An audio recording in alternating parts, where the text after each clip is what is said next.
Hi, I'm Alejandra Crisafulli, and I am here on the Scheer Madness Podcast with Rachel Scheer, and I am so excited for what we're going to be talking about today. We're going to get into some juicy topics around healing, ownership, ego, how to get to a place of ownership. We're going to talk about coaching and how to actually be a productive coach, not just like a, mediocre coach. And I am an award-winning master life coach and speaker. I have been coaching for over 20 years. My husband and I also own a multi-million-dollar coffee company in southern San Diego, which is where I live, and I love San Diego, but I am super excited to get into our podcast. Yeah, I've been super excited about having you on my podcast, though, and I've been wanting to wait until I got to a good place in my own healing journey, and I'm so passionate about healing because I feel like I've been doing the work for so long on myself, and I feel like working with you has been a very pivotal moment for me in my healing journey. And I remember on our very first call, even something that you said that has just like stuck with me so much. And it was the way in which we relate to ourselves directly creates and impacts all of our circumstances and relationships. Yes. And what was so cool about that, and I know we'll dive into here in a bit about what that actually means, is it really put me more in a place of I am creating everything in my entire life. Like I am 100% responsible. I am creating constantly all the relationships that I have currently in my life, the good, the bad, my current circumstances, they're all because of me. Yeah. And even more importantly than that, they're also because of the views that I've had about myself. And I think in so many different practitioners and healing practices, we don't really often get to the core. We don't get to the root cause. And I'm passionate always about getting to the root cause as a functional medicine nutritionist. And what I've loved so much about our journey is we've been able to really get to the core of what is the root cause as to why I keep running into these struggles in my life, burnout, exhaustion, relationship stuff, and the view that I've really cared about myself for so long. So I think jumping in here, let's talk a bit about the relationship we have with ourselves and how that does impact everything. Oh, such a good place to jump into, right? You're right. It's not spoken to a lot in traditional type of self-help models, but everything stems from the relationship that we have with ourselves, and we don't put enough emphasis on the relationship we have with ourselves. Like there's a lot of self-care kind of things, but not necessarily the relationship with self. We put so much into other relationships versus looking within ourselves, but this relationship with ourself does create and impact all of our circumstances, like you were saying. So I call it the golden key because it truly is golden. And here's the part that's pretty interesting too about it is that I find that when I ask, potential clients or clients that I'm working with, do you know that you create your circumstances? And typically the answer is yes.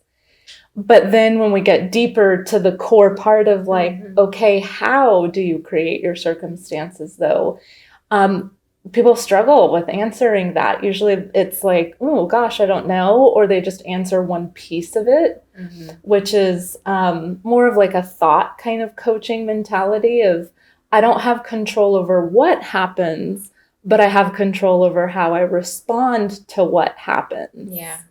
But that's just one piece of it. And so you're creating, but then there's also like every response that we have comes from somewhere. So you could very much so be like, I'm going to respond to the circumstance differently, but the response you have is coming from somewhere as well. And sometimes it's very hard to control your response when there's something challenging going on. Yeah, I think though that's the part we don't get to that root piece though. Yeah.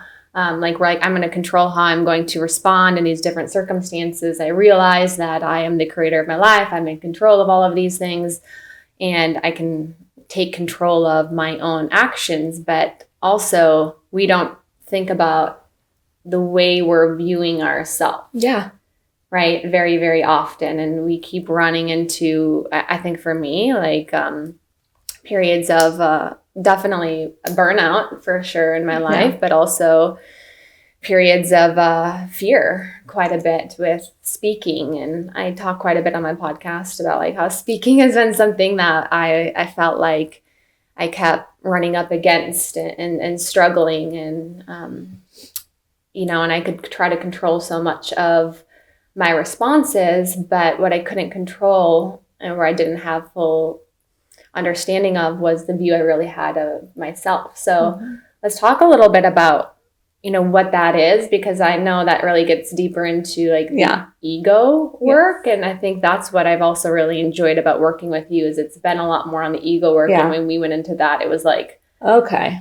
Yeah. This makes sense now. And I feel like a lot of people know what the ego is, at least from maybe what we hear about it online in terms of like, you know, that person has a big ego, they're really into themselves, or they think very highly of themselves. But I don't think we realize how much we operate in our ego in all of our life, and how our ego is really what is driving a lot of those circumstances and relationships too, and leading to a lot of our problems that we're running up against. Yeah. Oh, exactly. So good.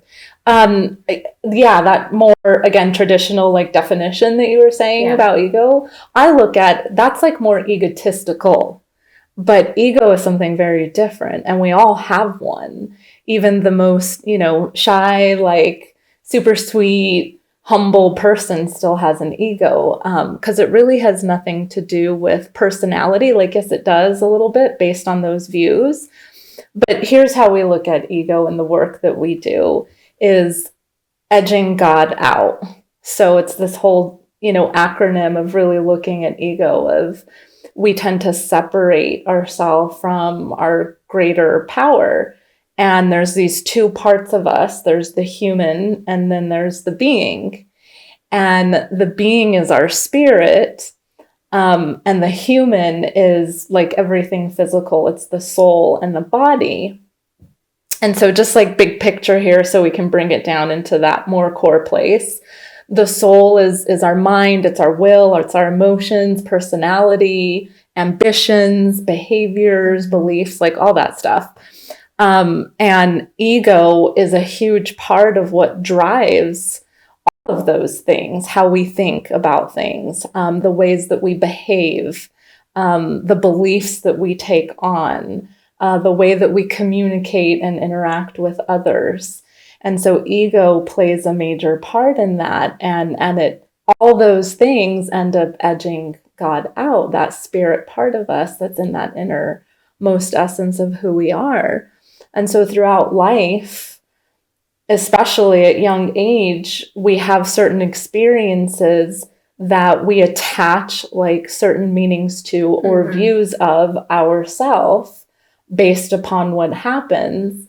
And our ego replays those things again and again and again. What do you mean by attaching, you know, for the audience, like meanings of things based off of our, that came out messy, but the view of ourself that we create when we're younger, and how does that translate to the ego? Great question. Okay, so an example might be like you spill milk, okay, and mom told you not to spill the milk, or not to put your glass of milk on like the edge of the table, because if you knock it over, it's going to make a mess. But then you knock it over and spilled milk. Okay, super simple experience, right? Every child has probably happened something like that before. So mom gets angry and instantly says something like, Rachel, I told you not to put that glass there. And instantly there's this like, oh my God, I did something bad. I'm bad. Or I did something wrong. I'm wrong. And so we start like through these different experiences, that's the meaning. We start like attaching meaning. Okay, this happened, so it must mean that I am all sorts of things we make up. Not important, don't matter, unlovable, not good enough, unworthy, worthless, like all these things based upon some kind of very simple, not even traumatic per se, but it's traumatic in those moments. Yeah. And is this very conscious or unconscious? Unconscious. Would you say for a lot of people? Very unconscious. Very unconscious. Sometimes it can be conscious, but most of the time it's very unconscious. Yeah. So like even for me, like growing up, you know, not having a mom who was there all of the time, who's gone quite a bit. Yeah.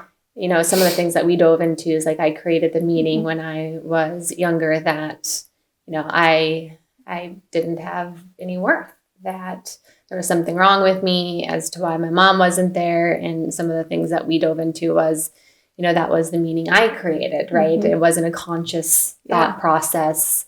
I wasn't like, oh, I'm unworthy, I'm not lovable, or anything like that. I didn't tell that to myself, but there was this like almost agreement that I made when I was younger with myself. And that was a new view that I really created of myself, which began to be a new thought process or operating system of how I viewed myself constantly through my life. And I think what was so cool about really discovering that, you know, on my healing journey was I was able to see where when it came to even like my business and wanting to get out and speak more and put myself out there. And I had so many things that I really wanted to do and accomplish. And I was really struggling with it. There was this view of myself. And I think, you know, even too with traditional self-help, right? It's like, you know, it's finding all of these different tools and things like to prep yourself to get better at speaking. But we don't really very often pay attention to what is the way in which I'm operating from? What is my view of myself? And I found that in so many of like speaking engagements, and this is very vulnerable for everybody who's listening, but I know that it's these type of conversations that really do help other people pay attention in their life. I know for me, being aware of this like unconscious belief system that I had about myself was where I was really able to disidentify from it in a lot of ways.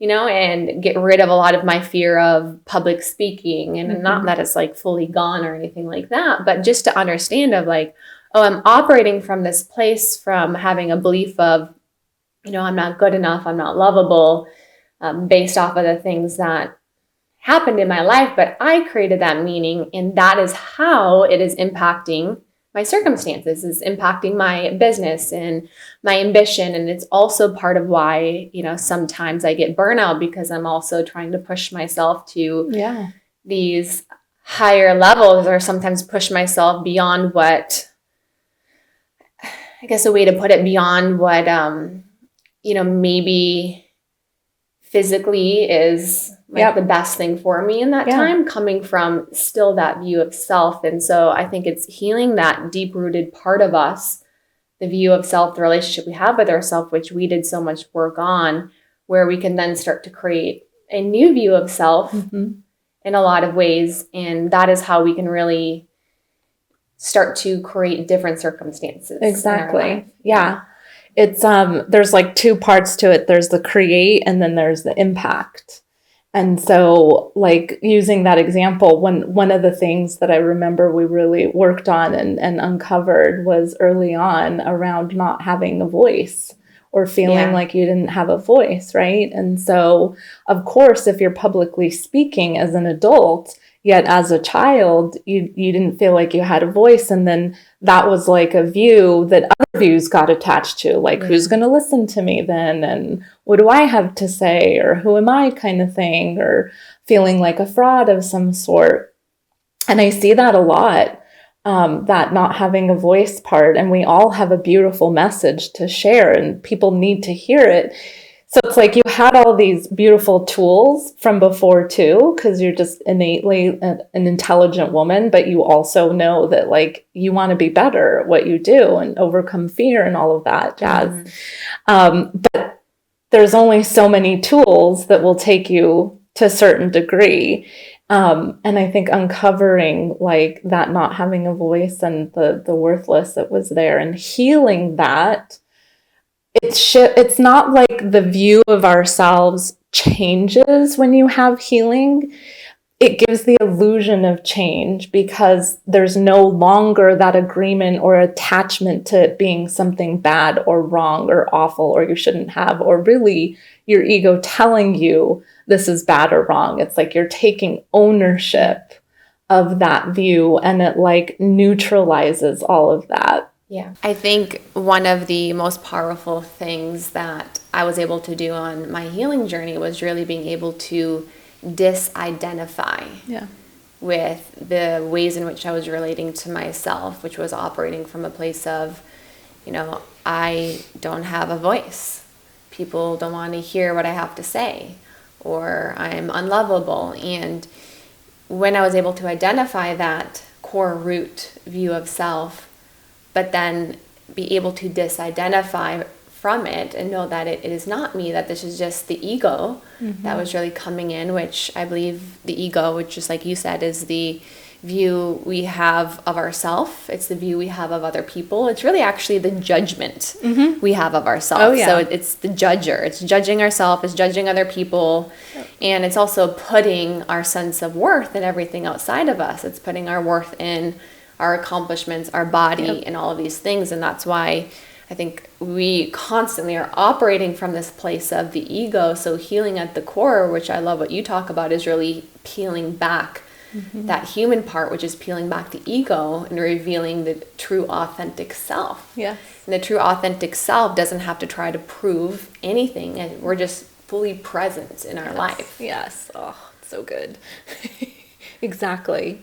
And that disidentifying, like really what happens in that is that you're like no longer trying to prove that you're not this thing, whatever that thing is for you. So like, trying to prove that you are worthy, and that drove you to the burnout point, like you were talking about earlier, or trying to prove that, we are lovable by then people pleasing or something like that to that nth degree. And it's like exhausting, but it's all driven by fear, ego, and really these views that we have about ourselves. So disidentifying and coming to a place of ownership of whatever that view is a huge part of healing rather than just continuing to deal with and trying to prove that you're not this thing. Yeah, I think even perfectionism, right, at the core,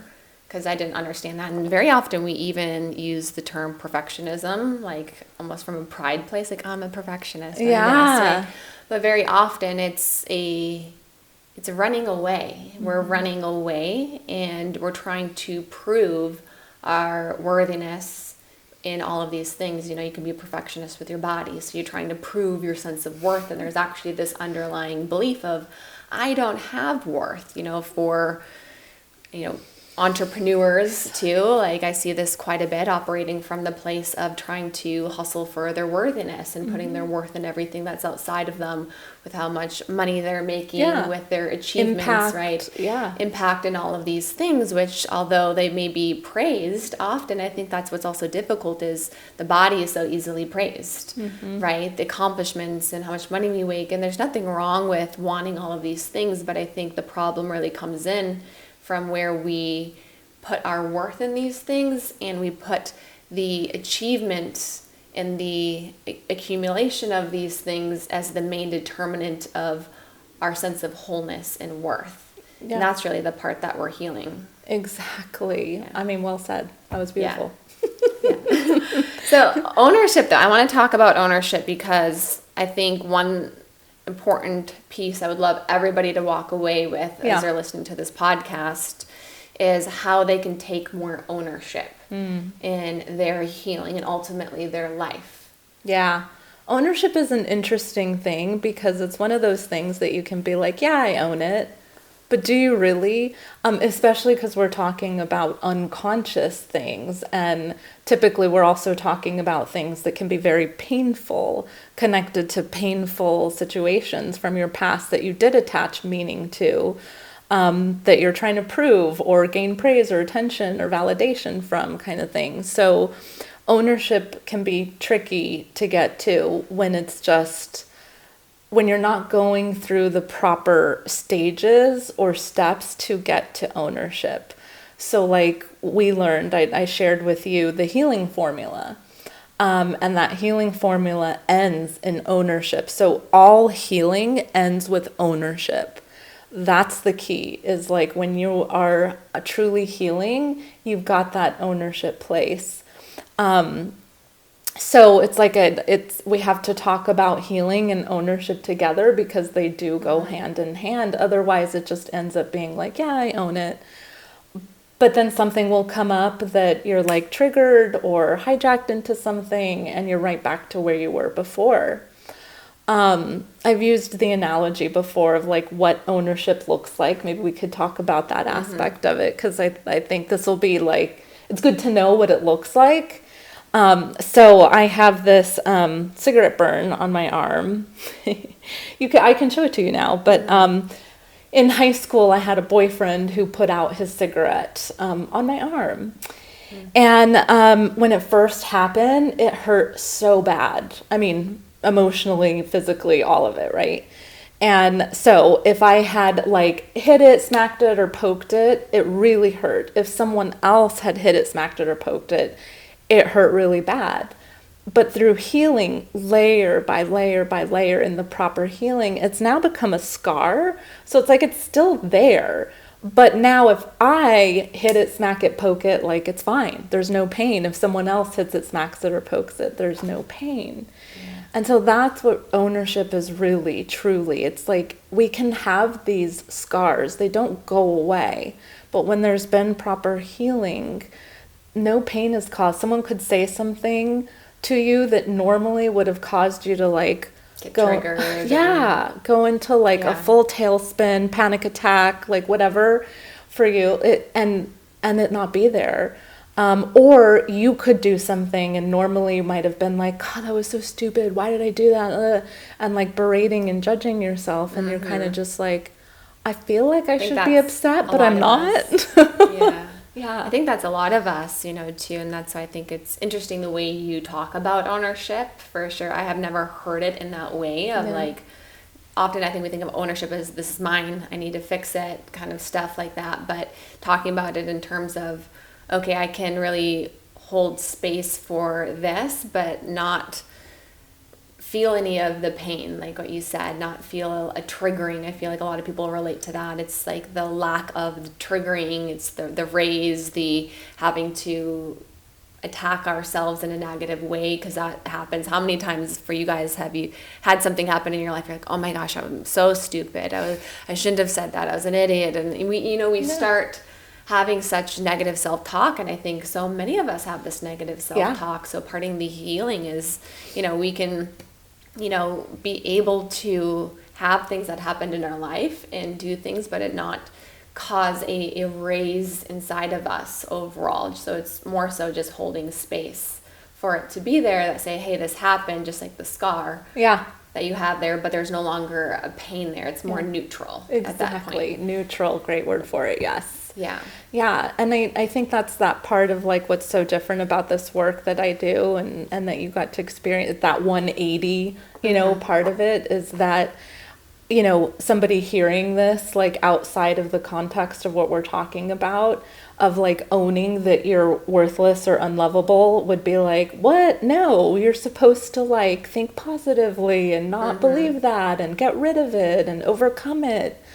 But all of those things only create resistance towards it, and what you resist persists. And so it's already like dominant unconsciously by itself. So, and ego can be very positive too. So that's something else to be aware of, is that ego could be like, yeah, you know what, let's do a whole bunch of work and get to a point of believing that we are good enough and that I matter. I just fully flashed to like that Saturday Night Live where the guy's in the mirror and he's like, I'm good enough. I forgot what his name was. Yeah, and funny, a lot of self-help too, right? Yeah. It's very much like affirmation driven, like talk to yourself in the mirror and say all of these things, like, and then like, so it can be more on the positive side, like building yourself up. I am the best there is. Yes. Yes. And that kind of stuff, but that's still ego. It's still ego. Well too. It's still the view of self and the judgment of self, right? At the core. Exactly. And when there's not healing, that positivity will only last for so long before you fall back to like the dark side of ego, let's say, the negative side. And then again, you're just kind of 360ing around. So that's what's so I agree. I think for even me too, and I'm sure a lot of people, like we do a lot of the personal development work, but it's very much just focused on positive thinking and doing more, even talk therapy, which is, I did that for quite some time. And I think for a lot of people, talk therapy can be great for starting to even talk about their problems, because for a lot of people, and even men in particular, I think don't actually sit down and say like, hey, these are my feelings and these are the things that I'm struggling with. But ultimately, I think we see so many people just stay in talk therapy for years and years and years, and they're just talking about their problems, but they're not actually healing from their problems. They're not actually getting to the root cause. And healing really comes down to, just like you said, getting to the way we view ourselves, that relationship, and operating from more of, would you say, our being? Yes. Our being. More of from our being instead of the ego, which is not any sort of judgment, really, good or bad. And that's why you said to me once, you're like, it's neutral. And I was like, what do you mean it's neutral? Like, what is that? You're like, you're getting it to a point where it's neutral. I'm like, well, don't I want it to be good, like, and happy and exciting? You're like, no, it's just neutral. It's neutral. And I was just like, okay. But it starts to make more sense. And, for everybody listening, I can even, speak to this because, we all fall victim to negative self-talk. We all fall victim to times where we're wanting to beat ourselves up. But doing a lot of the healing work has allowed me to have things that happen in my life where I would have normally berated myself or beat myself up and been like, Rachel, you're stupid. Why'd you say that? That's that. And just to be like, you know what? That's funny. That's not a big deal. What? It doesn't matter. And the things just aren't that big of a deal overall anymore to me. And I'm also able to say that it's my authenticity, like being fully who I am, including sometimes like messing up or stumbling over my words and all of that. That is totally okay, instead of trying to appear perfect all the time. And I think sometimes that judgment even comes in when we're trying to feel like we have to be a certain way. This is what it should look like. This is how I should be. And if I'm not leveling up to or measuring up to my own standard I have for myself, then I'm going to berate myself overall. And being able to get to a place of, you know what, like, I'm just going to be me. I'm just going to be me and not have to beat myself up over those type of things. I think that's what's been so cool about it for me. You know what I'm really like recognizing now too, and just seeing you as well, like that neutral space allows your true God-given personality to shine through.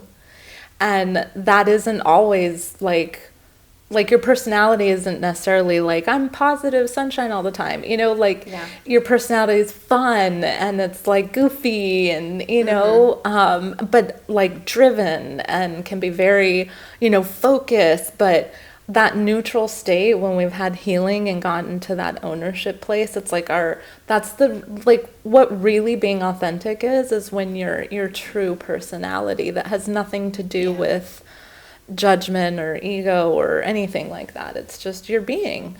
You're just being who you are. And you're a lot more present in your life too, is like the biggest thing for me. Is being able to be a lot more present and in the moment and everything that I'm doing, which is where I feel like it's I don't know if it's happiness, it's more just, it's abundance, right? Abundance is a state of being, and I believe abundance doesn't come from having to get to a place where we've accomplished something always. Abundance is really being able to be fully present in our life and have gratitude. When we tie in the gratitude piece with presence, we have abundance. And that's where I think I've been able to operate more from that place, but I also know something else that we've talked a lot about is anytime you also up level, like you're growing in your life, there's always new layers to peel back. Yeah. So oftentimes you may feel like you've done a lot of the healing work and you're like, okay, I feel really good about where I'm at and I don't have a lot of triggering or things coming up. And then you go through massive growth, whether that's personally in relationships, you get in a new relationship, you're getting married, you have kids, you're becoming a mama, or maybe you start that business or you grow that business even a bit more, and all of a sudden you're like, wait a minute, these things are coming up. There's negative self-talk, there's the imposter syndrome, there's all of these things, and it's like, okay, there's still healing in more layers now. I get to peel back, and something you've said to me is, that's why it's healing. It's not we ever get to a place that is healed, and I think that's very powerful for people to hear as well too, because I know for myself I was like, when am I going to get to the place that I'm healed?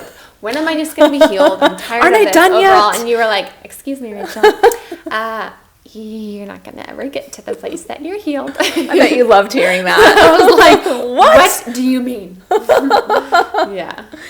Yeah, it's it's so important for us to know that is what healing is. It's a continuation, but the beautiful thing is that it means that you are up leveling. So we'll have healing, like you were saying, and like get to this beautiful place that is neutral and it like feels good and everything seems to be going really well. But then you have massive growth because of the healing that you've had. And so that is an up level. And in that up level, it like reveals deeper layers of you're playing a bigger game. Like you're being called to something bigger or greater than you were at the level you were just at. And so it like almost not intensifies, but it like brings up a deeper level of healing. Yeah. But the beautiful part in that is that it's not something new. It's not like you have to learn something else about yourself or a new belief or a new thing. It's always going to be the same things that we've already uncovered because we got to the core. It's like the onion, right? You don't go get a new onion. It's the same onion. It's just the layers get a little deeper. And so you apply the same healing that you had at the level you were just at, get to a beautiful place, and then you up level again. Yeah. For me, it's been noticing when I'm like really growing, like in my business. Like I just had this last month where I traveled, I spoke at 2 masterminds, I did a whole podcast tour and all of that. And I was like, I remember getting to a point, I was like, my ego is so active right now. I was like, my ego is like at the forefront. And I'm like, I know it's here. I'm aware of it. Yeah. I see it and I'm trying to disidentify, but it just feels strong. And that's the only way I can really explain it to other people is that I just feel like my ego, the judgment of myself becomes a bit stronger where I'm like, hey, I thought I had healed through a lot of these things. And it was like, no, Rachel, you did, but you have up-leveled so much in your life recently. You're doing things that you've never done before. So the ego is coming out a bit more again. Yeah. And you get to do the same healing work that you've done. Yeah. From the same core place.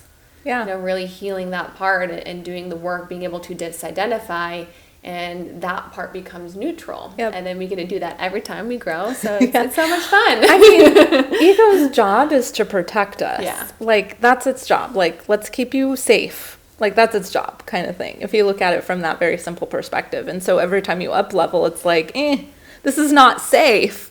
So that's another reason. Like, it's like trying to figure out how to do its job in this new place that you're like massively doing all these incredible things that you normally would have been afraid of before, and at a very high rapid pace.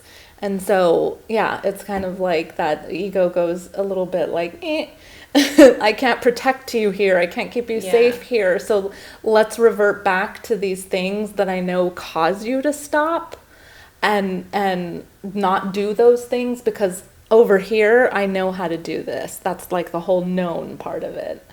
And so you can either give in to ego and fall back, or you can really just choose to see what it is. You've up-leveled, and that's okay. More healing. And it's just, again, the healing is still the same.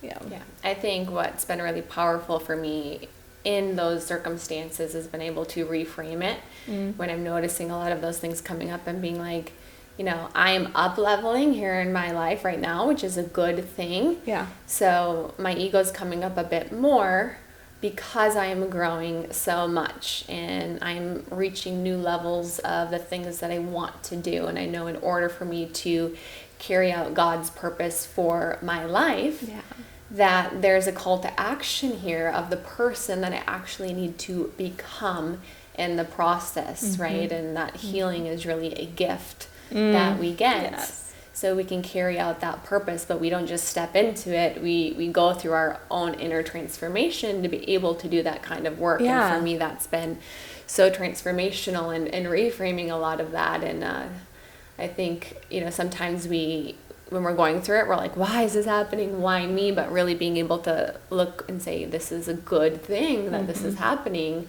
is a way that we can really take back our power in those moments too. Absolutely. I know, I'm sure there was many times where you were sharing something and that was, emotional or it hurt, and I'm like, good. You're like, good. I'm like, it's not good. It's not like, good. Stop saying that. You stop saying it's good. Yeah. One of the things that I did want to dive into today is self-love, because I know that's something that you speak on quite a bit. Yeah. You do speak engagements and even talk quite a bit about self-love. So what is self-love and how can we create more self-love? Okay. So I feel like what self-love is it's kind of interesting because it doesn't necessarily have to do with just self. I think it has to do more with like greater power, like which I call God. And when you are in a direct relationship with him and really rooted in that foundation, the self-love part is very easy because love is such a direct, that's who he is love. And so it's very easy to have love. I also feel like love also of self is doing the deeper healing core work that needs to be done in order for us to be able to step into the mission, the calling that we're being called to do. Because if there isn't that love of self that comes from a greater power, fear will always get in the way of whatever it is that we want to do. And it's one of the things that I hear the most from clients is I'm blocked and I need to get unblocked. And usually the block has to do with fear, shame, or guilt. Yeah. And there's no love in that. So that, and then I'd say the last part of self-love is to not repeat the same cycles. Like I talk a lot about 360 cycles, and this method that I teach is called the 180 method. And it's like having a complete directional shift so that you're not continuing to repeat the same things, because there's no love in that either. It's about making a very conscious choice to have a direct shift in your life, which is very loving. Yeah. So I'm hearing from you is, self-love really comes from God in a lot of ways. And when we have a direct connection with God, we are really, I'd say like it's almost like we're in a state of love more than we are trying to seek love. And I even will add that I think sometimes that's the problem is we're always searching for love. We're searching for how can I love myself, which is actually the ego in disguise. Yes. The ego being like, how actually can I be worthy in order to feel loved, which is not self-love by any means. Self-love is really just a place that we're operating from, and when we're operating from a place of being in spirit, inspiration, right? We're operating from a place of love. We are in love. We're in that state of being. We feel connected to spirit. We feel connected to God, and we're operating from that place. Yeah. Yes. Yeah. So creating more self-love then in terms of like steps for people, it's a lot of this breaking the cycle, breaking this healing cycle, or this pain cycle, I should say. Yep. Breaking the pain cycle that a lot of people are in. Yeah, breaking the pain cycle. It's like also as it's a very punishing cycle too. A self-punishment kind of cycle based on fear, shame, or guilt. Yeah, and so stopping that by it starts by first making a conscious decision to have full change, like long-lasting change in life, not just I want to say like pretend change. And what I mean by that is we tend to approach things in the same way in the hopes that they're going to be different. But that's just insanity, right? And so it's actually making that very conscious decision of I cannot continue to do what I've been doing, and all the traditional stuff is not working. And so I need to seek beyond just the human side of things. Yeah. You know, that's the intro for my podcast where it used to be. It was insanity is doing the same things over and over again and expecting different results. But I think that's what a lot of us do. Yeah. Right. We just think I'm going to respond differently, and those can help in like the short term and in different ways overall. But if we don't actually heal the view of ourself, we're not ever operating from a true place of self-love. We're just kind of addressing that surface level. Yeah. We're seeking love from externally from different sources. Yeah, exactly. Yeah, exactly. And I know for a lot of people listening, this conversation may be like, oh, holy moly, like this, like what are they talking about? And me and Alejandra can have these conversations because I've gone through not only working with her but just like my own healing journey for so long. And my goal for everybody is to hear this conversation and one, like my vulnerability in this, and I want everybody to know like this is not easy. Like I feel a bit neutral in it, but it's not easy to share some of these very vulnerable parts of myself, and everybody sees me online speaking and podcasting and all of these different things, but to bring on someone that I've been working with and talk a lot about some of the things that I've had to really heal through and still am healing through. And I think that's part of what I want you guys to hear is still am healing through, to also explain how I've really been able to create some of these results that I do have in my life, but also some of the different options that there are out there. And I think it's hearing conversations just like these that are very deep rooted, talking a lot about the view of self, relationship with self, the ego, self-love, the place that we're really operating from that can help other people start to pay attention to their own views of themselves as well too. So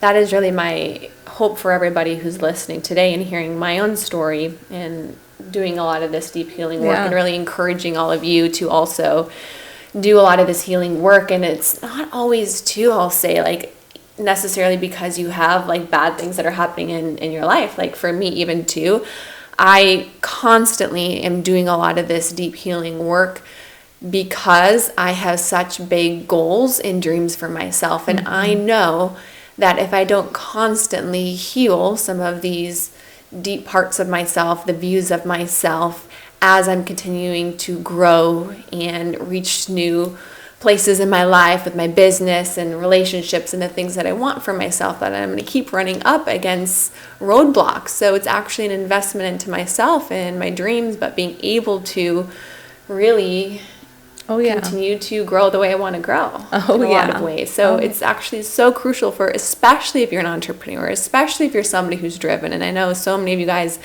who listen to my podcast, you are driven. You are the perfectionist too. I have a lot of you guys on my show too. You are the athlete. You are that person who wants bigger things in your life. And if we don't continuously do this work, we're going to continue to get the same results over and over again. Exactly. Again, well said. And it's so true. Like when you're up to big things in life, you have to be able to continue healing because you will always up level, and to be able to withstand like the greatness of what you're doing and contributing to others, you have to be able to have a very firm foundation in which you're built on. Yeah. So for coaches out there, because I know a lot of coaches listen to my podcast too, so fitness coaches, nutrition coaches, life coaches, I think incorporating some of these things into their work, maybe not to the full extent that you do, but incorporating things into their work is super powerful. And I think one of the most helpful things for me as a coach is how can I help my clients create more ownership over their results, over their health, over their life? Because a lot of people, they come in and they sign up for the program, they want the results, but they're not really ready to take ownership of that. So from a coaching perspective, how can coaches help their clients take more ownership? Okay. It's a loaded question. I know. I'm like, there's a lot we could go into with that, but right. But we don't want to do another hour here. So here's what I would say. Part of a coach's job is, I'm going to use a word that you might not think is like a good word, but it's being confrontational with your clients is really key to be able to help them to get to that ownership level. And what I mean by confrontational is that you're basically holding the mirror up to your client so that they can see what they're not able to see. And what I train lots of coaches, and what I see happen often is that coaches tend to back away from, we're getting a little bit too close to something really painful, or could be opening the door up to something really emotional, and I'm not sure that I can help them get through that or to the other side of it. But without like being that firm, like, let me hold the mirror up for you, which means I'm going to say something that you are not going to like, but it's coming from a loving place so that you can have the healing and get to the ownership that you need kind of place, is what's going to help exponentially anybody get to that next level that they need to go to.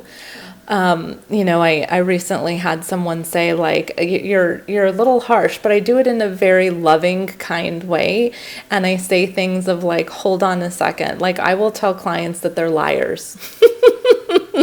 You've never called me a liar. So, and then it's like, wait, what? Like, who would do that? But that's one of those things that I mean, like being confrontational. Yeah. So if a client is saying that they want to do something, they want to create something, yet they keep doing actions that are not equaling what they say they want, guess what?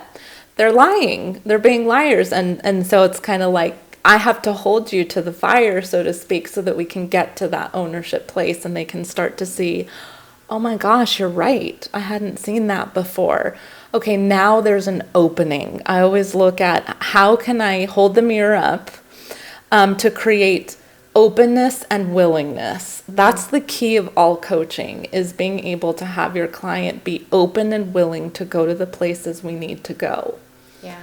But I also think too, if the coach has never gone there themselves, that's where a lot of coaches aren't able to hold up that mirror and do that, which is why there's this extra call to action if you are a coach, to really do a lot of the deep inner work on yourself. I've seen a lot of coaches out there that are like, okay, mediocre coaches, to be honest, because they just know what has worked for them, and then they deliver the same thing for other people. Oh, so true. But when it comes down to like the client not following through or taking ownership, they don't know what to do, and they're paralyzed very often. I'm like, well, then we're not really coaching, right? We're just saying, here's a program, now follow it.